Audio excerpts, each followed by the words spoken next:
L'enthousiasme a été tel que, évidemment, ces crypto-monnaies défraient la chronique. Il y a eu de la spéculation, des fraudes, des manipulations, des montants exorbitants qui sont atteints par ces crypto-monnaies de manière complètement déraisonnable.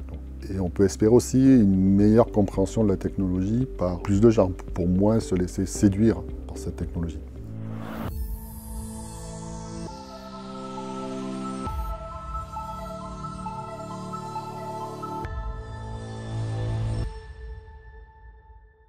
Bonjour, je m'appelle Daniel Ogo, je suis directeur de recherche INRIA dans le laboratoire d'informatique de l'École Polytechnique au sein de l'équipe de cryptographie qui s'appelle Grace.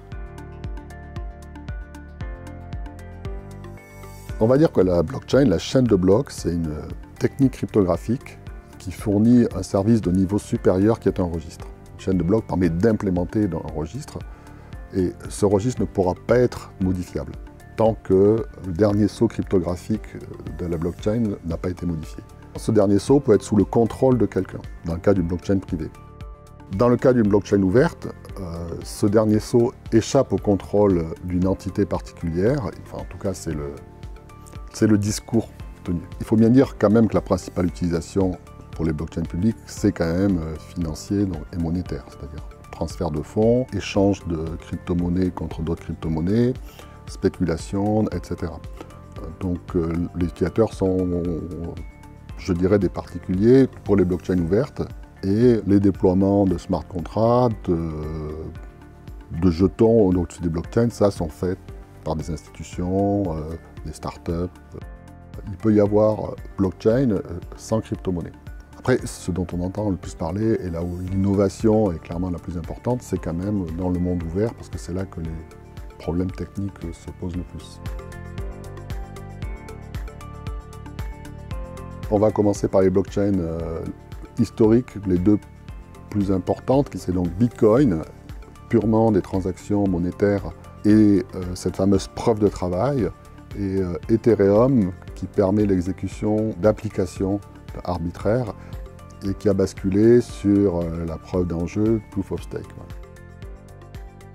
Donc pour Bitcoin, le fameux Bitcoin, et le but c'était de garder trace de transactions financières, c'est-à-dire des échanges de Bitcoin entre les gens. C'est l'activité que font les banques en fait, de garder des tenues de compte et des traces des transactions, sauf que les banques font ça pour elles-mêmes, de manière secrète et de manière altérable.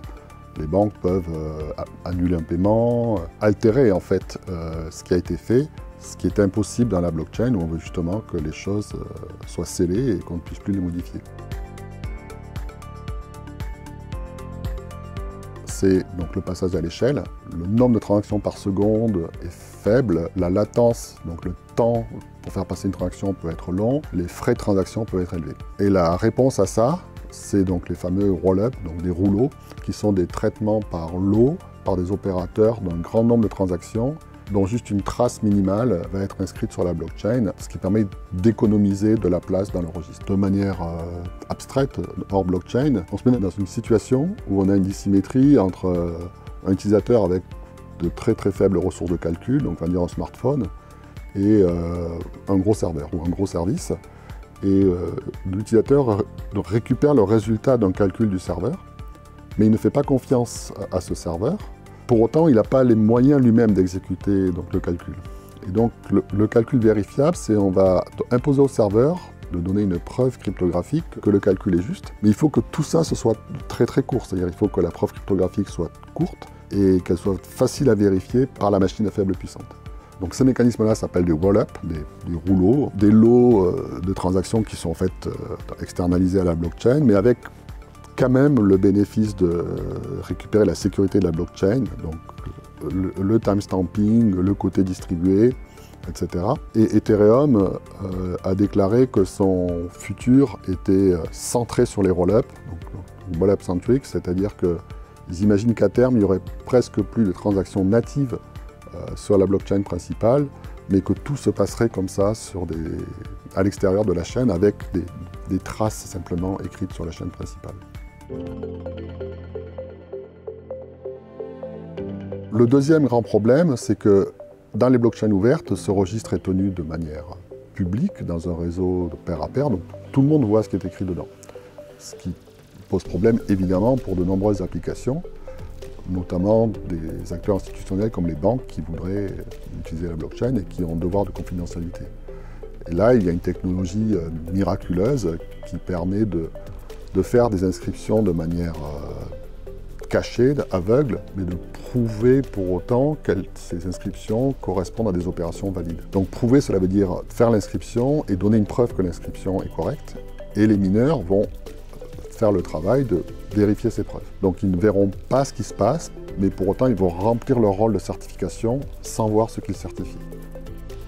La technologie clé pour ça, donc c'est en français les preuves de connaissance à divulgation nulle, en anglais les Zero Knowledge Proof. Donc ça permet d'écrire des transactions sur une blockchain, mais de manière cachée. Donc on va mettre une empreinte de ces transactions, mais différente et qui cache la transaction. Je m'en tiens au discours, une chaîne de blocs permet de donner ce registre infalsifiable qui peut servir de support à une crypto-monnaie. Après, il y a beaucoup de scandales qui se sont passés récemment, où en fait c'était des acteurs centralisés qui géraient des fonds de manière centralisée en interagissant avec une blockchain, mais leur gestion elle-même était centralisée et la fraude était là. Donc il s'est passé beaucoup de choses qui ne relèvent pas de mon analyse, mais qui effectivement sont là pour autant. Alors, là, on est plutôt dans une sorte d'hiver ou d'automne crypto, c'est-à-dire qu'il y a quand même eu des scandales retentissants, des pratiques honteuses ont été révélées, même d'un point de vue cryptographique, c'est-à-dire des gestions de clés scandaleuses. Donc on peut espérer déjà un assainissement du domaine, donc l'élimination de beaucoup d'acteurs qui sont soit incapables, soit attirés par le gain, soit véreux.